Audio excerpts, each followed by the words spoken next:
G'day everyone, welcome to this week's Life on the Hulls, and Janet and I are in the last 2 days of our factory.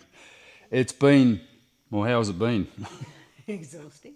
Yeah, it's been brutal, and tomorrow night we're out of here, so we have basically dismantled the entire factory. It's taken weeks. Janet's been sewing cushions in amongst it. I've been working on the brand new foam core tender there that's behind us that hopefully by tomorrow is going to be finished as well. But anyway, we're going to get on with a lot of things this week, and there's so much more to come. We've got a lot going on, but right now Janet and I are just under the pump, and we're a couple of days late with our video, but you know, you can sort of understand it when we've had simply weeks of turmoil getting this done, haven't we, Darren? Yeah, we have. Yep. It's quite historical, closing it all down. Yeah. A lot of things are going that have been part of our history of our life and our working environment. Indeed. Yeah, that is exactly right. So let's get into it.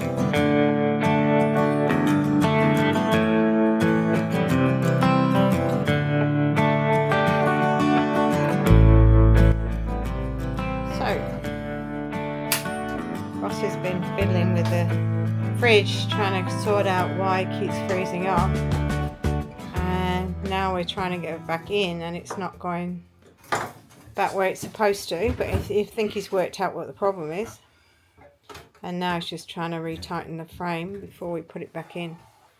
For some reason there's epoxy in the bloody... Epoxy? Yeah. Or something.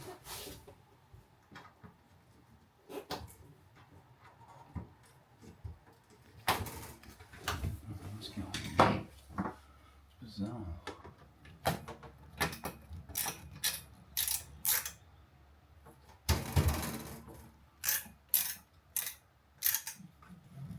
Actually, that's a leave it a bit loose.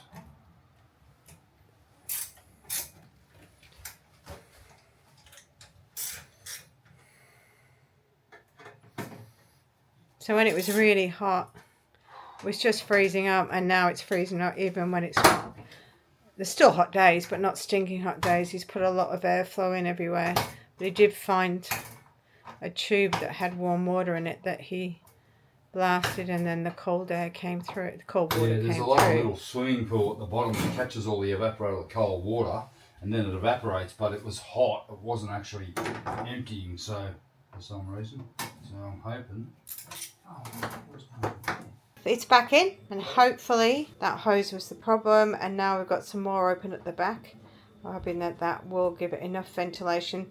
Ross is not going to put the vents on until we see if it's okay, but he's opened up. It does say you need a lot of ventilation, so he's opened up some more, but he's not sure we don't need anything on the other side, but we'll see. Okay, the rudders have made it to the factory, and after a couple of days I've decided to bring them up and get them started, and I've rejuvenated the old plans. I've found the plans, the original plans that I unfortunately made them smaller. It was pretty much because I needed to fit it on the sheet that I laid up of carbon. So you can see here I've laid it on the old plans, or the actual plans. So the original rudder actually ended here. I'm actually anticipating probably adding around about another probably another 10 or 15% to it, just to give it that little bit of extra bite. I think it's well worth the effort. That will involve me increasing the size of it here to bring it down. So there is a little bit of change here. I'm not really sure how it's going to affect the performance of the boat, but I do need to do it, so I'm going to get on with it now. What I'm going to do, I'm actually get the oscillating tool, the multi-tool, and just cut it across here and extend a plate to wherever I need it to, and then I'll reshape the foam, glue the foam on with epoxy, hopefully get that done over today and tomorrow, and I can do the lamination tomorrow or the next day, and then have them basically shaped and ready to go back on the boat. Okay, we're going to see if I've had any water ingress in my rudder in the last 12 months. Oh, bone dry, absolutely bone dry. So this is the carbon blade here, which I intend to extend down to whatever length, down to here somewhere, and we'll just get rid of all this foam, and then I can increase the size of the rudder overall.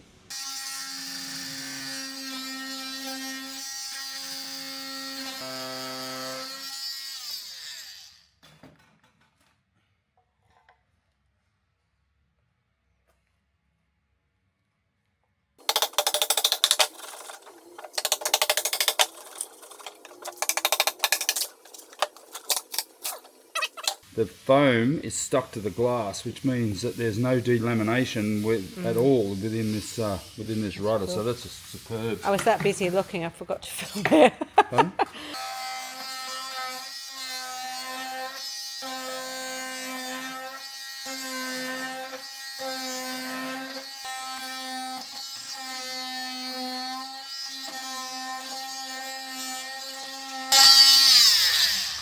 Thing about foam core boats, they're strong until they're not.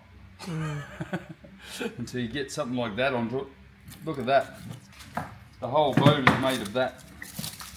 And that's quite unbelievable how quickly you can eat away at it and get rid of it. But anyway, that's the beauty of it. You can change it and chop and change it very quickly without too much effort. And we're down to just cleaning up now and getting the rest of the rudder. So I'm going to probably put a blade on each side so that I sandwich the original blade that's here. So this blade, this carbon blade here, will have an extension out to about here, and then I'll just reshape the foam to make the rudder larger. So it'll take a day for that to glue on, and then another day for the foam to glue on, and then a day of shaping, and then a day of laminating, and then later on I can anti-foul them and put them back in. So probably a good week before I get them back on the water. That's why I've got straight into them now, because we're immobile at the moment, aren't we? Yeah. We're stuck. Which? Well, we could move, but we've got a lot of projects to do, so we get this one done and we can get back to that.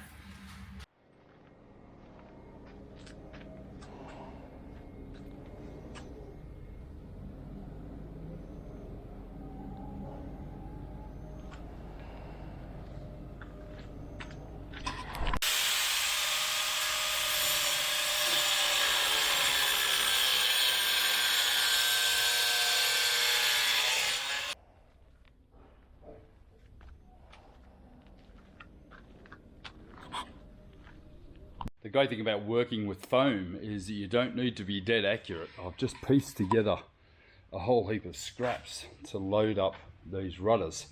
You got to remember that most of this is going to disappear when I grind it all down and shape the actual blade to the foil shape that I have for the rudder design up there in the plans up there. But I've just bulked together some 10mm on this side, I've got some 30mm on the other side, and then tomorrow there will be the day where I just hit it with a flat disc and get it all down to a reasonable shape so that we can start to think about laminating these back together. I would love to have these back on the boat by Saturday, and it's Wednesday now, so that'd be awesome. I do want to get mobile again. I want to take the boat for a run, and hopefully early next week. We might even do it on Monday or Tuesday if I can't get out this weekend. It's going to be a bit wet this weekend, so probably a good weekend to be working. 39 in here today, so I'm ready to go home. It's only 2 o'clock. I've got here at about 8, so it's been a pretty big day. I've just trimmed these guys here. I've actually put the leaf form in there, but it's actually going to go about another 10mm inside it there to maintain the shape. But this actually conforms to the actual original foils that I have here, and up in the top there.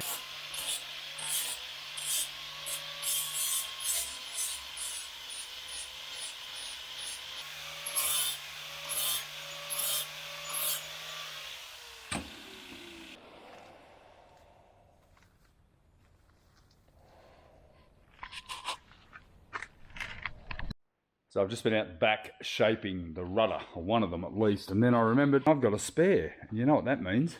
I'm going to have to increase this one as well, but I'm not going to rush into it until I determine whether this is going to make a big difference to our weather helm and also to the steering of the boat. I think it's going to make a massive difference. You know, that extra 25 centimetres on the bottom is just going to make a huge difference to its grip on the water. Now, the other thing, I'll shape this other one tomorrow.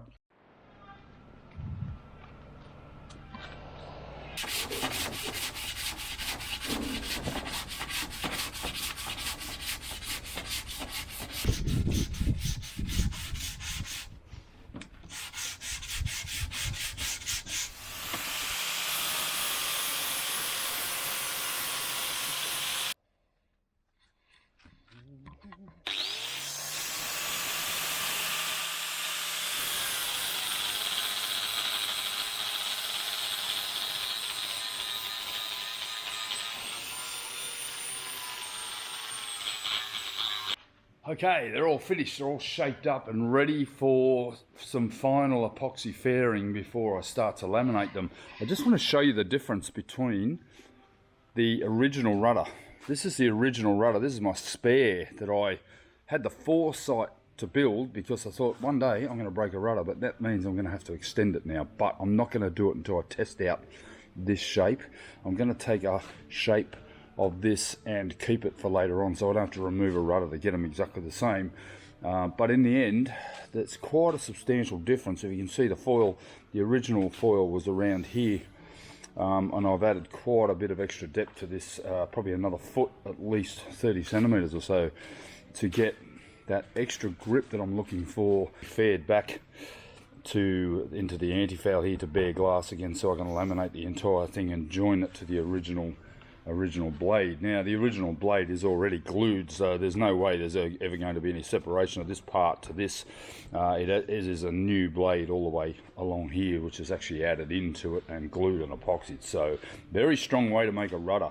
The great thing about these rudders is that the original blade is down the center, so it actually can cop a lot of force. Most rudders don't have any blade here. They're soft. They're basically just a shell, like an eggshell, and any blow to them will break the rudder. These are pretty strong, so we've got to be cautious we don't hit anything with these because they're not sacrificial. We really hope that we never hit anything with them, and now that I've extended them, they're pretty much a good chance I'm going to hit something with them, so we'll just have to be a little bit cautious when we're sailing. But yeah, quite a marked difference. What I've also done is I have to put aluminium sleeves on here to match our bearings. I've actually marked this one. I never marked it when we first put them in, and it was good to get them out to actually be able to work out where these sleeves go that match the bearings. I'll be able to add one in there, and then I'll carry this rudder with us, I think, because it is a big item. It would not want to have to freight this to wherever I am. Had to freight that, it'd probably cost more than the rudder itself. But anyway, keep it on the boat. We'll just keep it in the sugar scoop and have it ready on hand if ever needed.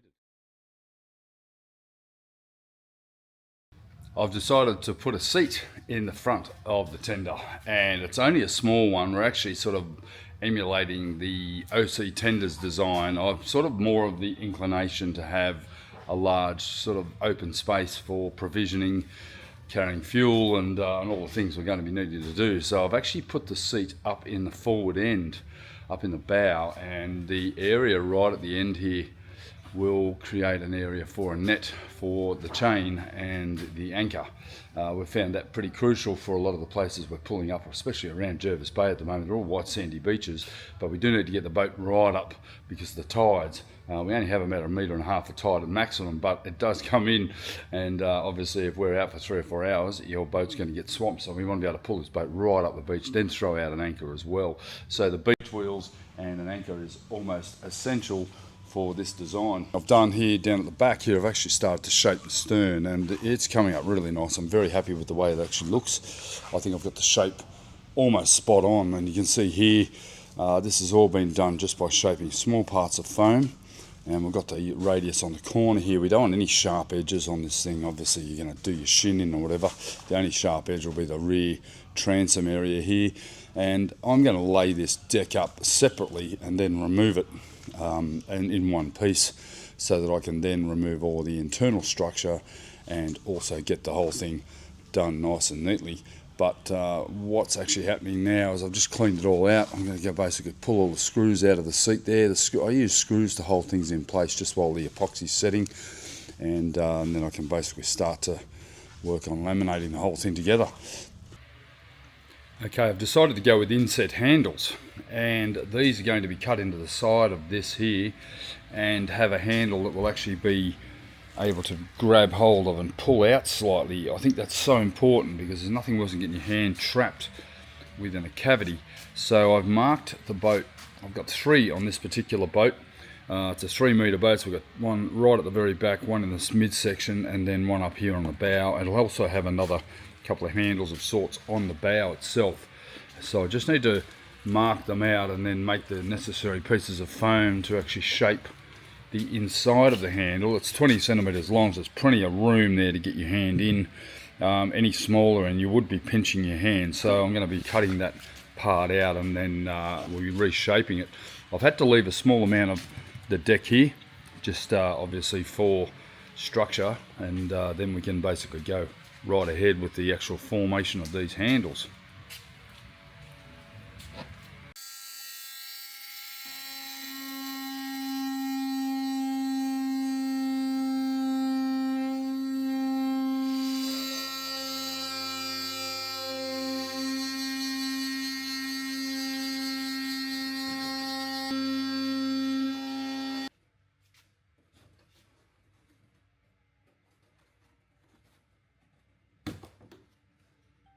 Why did I decide to put inset handles in? I've just added another 3 days of work to this job. These handles are going to be quite complicated. I've just spent the last 2 hours just cutting pieces. I'm going to have to glue them in place, come back tomorrow and then finish them. If you have a look, it actually consists of 2 flat pieces fit exactly in place, so they'll have to be epoxied in place. Then I've got to fill in the end pieces, which look a bit like this. They've got to go up underneath, inside, to make sure that I get the 20 centimetre long handle that I'm requiring, and then wait for that to set, and then I can ultimately shape it. But yeah, what a bloody frustrating thing, but they are going to be so good to have inset handles. Okay, the beginnings of the handles. What I've actually done, I've got a flat piece, an upright, and I've put an end in each end, and it's just screwed in place until tomorrow. I'll come and undo that, and then I can start to shape these handles and get them all pretty much identical. I'll be using my form jig to get the radius correct, but that gives me 6 handles, and I'll probably have a couple here on the front.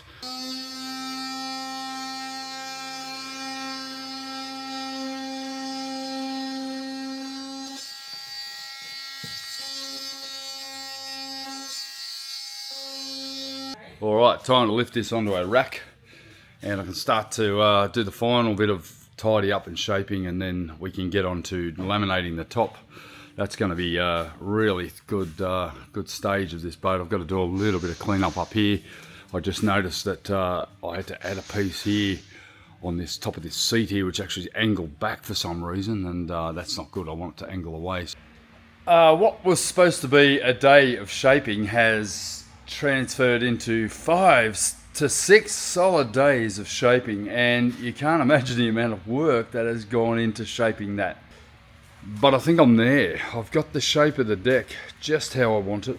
It's been a lot of shaping and a lot of work just to get the forms right. I've used the form guide to make sure my radiuses are relatively equal, and I think it's actually looking the business.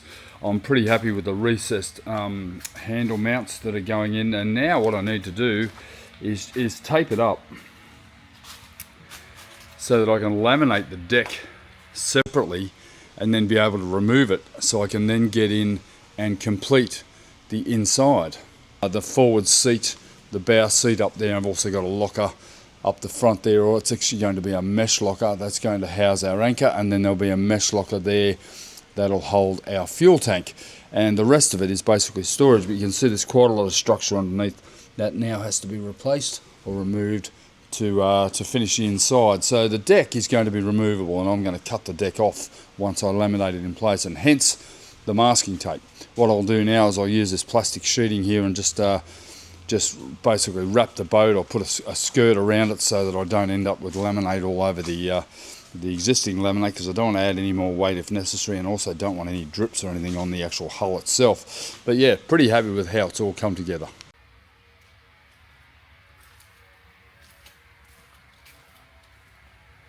Some days I just get so wrapped up in the work I'm doing, and I just don't stop, and I forget to film. I laminated just the stern steps here because they could potentially become part of the separating line. I haven't decided how I'm going to do that yet. And over here I've actually laminated on both sides the balance of the transom. That's another 2 layers of H80 foam, and has 600 double bias on each side, and then they will be epoxied together and clamped to the existing transom that's already here. So there's plenty of strength in that. What I didn't want to do was put any plywood in it.